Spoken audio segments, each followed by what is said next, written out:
Ni hao ma, and happy Wednesday. Today we're going to be talking about important ideas and beliefs in China's history. Your textbook needs to be open to page 756. 756. While you're opening up your textbook to page 756, I will talk to you about what is behind me. When I lived in Suriname, I taught a lot of Chinese students. One of them gave me as a wedding present a message that they wrote in Mandarin. The student was very good at calligraphy, or taking a brush and spelling out these beautiful Chinese characters. What this means is essentially a well wish or congratulations to a man and wife, written in Mandarin. I kept it because I think it's beautiful, but also it's something I like to have up just for a good memory. Also, you might want to wonder why Pat is here. Well, I wanted to feel a little bit like this was Mrs. Bulwark's classroom. Also, I didn't want to leave Pat at school all alone, so now it's here with me. Pat's wearing a shirt I picked up in Hong Kong one time when I was there. Coincidentally, I have gotten lost in Hong Kong before. It was a very interesting situation. The design of this shirt actually has the subway stops, or the underground, and the routes that they take and the different colored lines. I took the underground a lot, or the subway a lot, when I was in Hong Kong, the metro. So it was very helpful for getting along and helped me not get lost as much.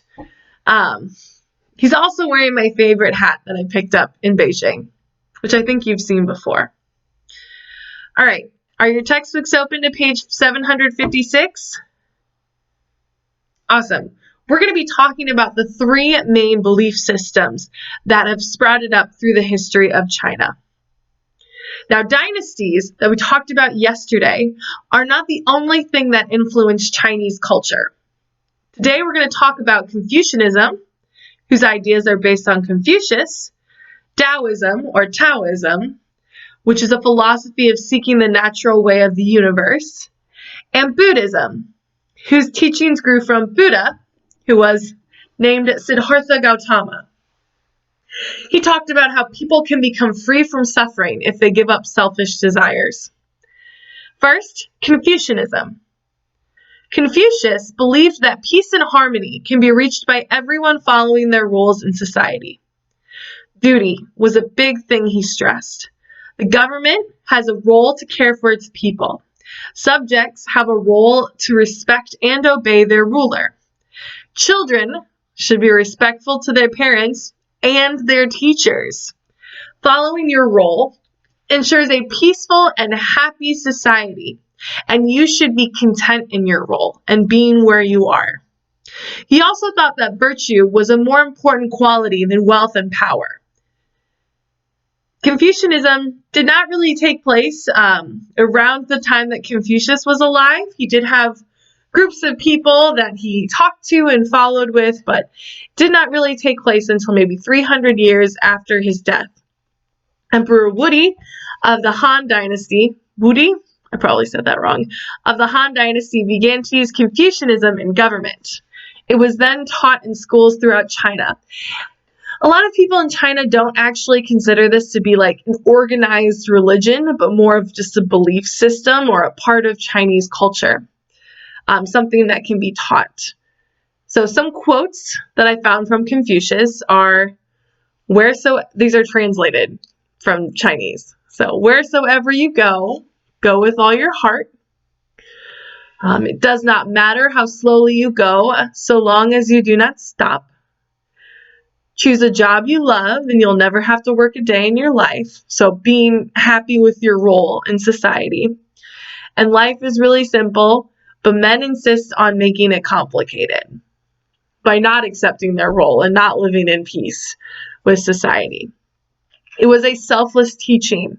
Harmony between people is the way to prosperity. Relationships are set by example. Achieve the right balance by knowing your place and staying there. A strict structure to society is how he viewed life. Now, Taoism, which your book spells Taoism with a D. However, when I was looking online, Taoism is also spelled with a T. Taoism. The ideas of Taoism or Taoism developed around the time Confucius was teaching. Tao, or Tao, means path or the way, and it was based on the teaching of Lao Tzu in 500 BC. The goal is to follow the path or the rhythm of the universe. They studied nature as based on this quote, which you can find in your textbook. There is nothing in the world more soft and weak than water. And yet for attacking things that are firm and strong, nothing is better than water. Water is patient, can even be stronger than rock and wear it away over time. The Tao can also be not just finding nature's way, but your way as well.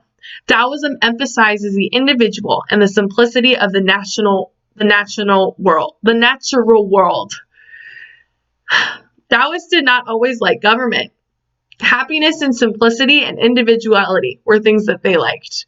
Accept things the way they are, the good, the bad, and the ugly. Find harmony with nature. As this quote says, the truth is not always beautiful, nor beautiful words, the truth. Finally, we're going to go on to Buddhism. Now, I think from what I've seen, you might have talked about Buddhism last year with Mrs. Pern. That's great. So I don't have to give you as much background. So Buddhism did not actually start in China, but in India. There was a prince named Siddhartha Gautama, whose parents refused to let him to be exposed to any type of suffering. He never got to see someone in pain or starving, and he got anything he possibly wanted. Never saw any suffering. One day, Siddhartha Gautama went outside of the palace without telling anybody, and he sees 4 different men with different types of suffering. He then uses this he wants to go find a way to end suffering, how you can live a life free of suffering. Eventually, after meditation and studying, he was able to reach enlightenment, and he preached about following the middle way. This middle way involves not being self-indulgent, so that means not giving yourself everything you want, but also not punishing yourself either. Just try your best. You need to accept suffering, but do not indulge yourself selfishly, and spend time meditating. There's things like an 8-fold path as well, which you might have studied, talking about actions and how to end suffering. Buddhism did not originate in China, like I said, but in India. However, monks and other travelers spread this religion during the Han Dynasty. Buddhism is also popular in Mongolia, and it's actually more influential than Taoism or Confucianism is in Mongolia. We can see the impact of Buddha by the fact that there are numerous amounts of big Buddha statues built in his honor around Asia, and even tiny ones that you could get at furniture places. I had you look at one last week on Google Earth of a big Buddha, actually referred to as Big Buddha, that is located in Hong Kong.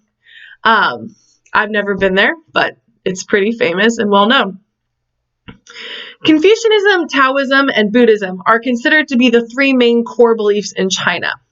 These faiths aren't quite religion in the way that we view our Christianity.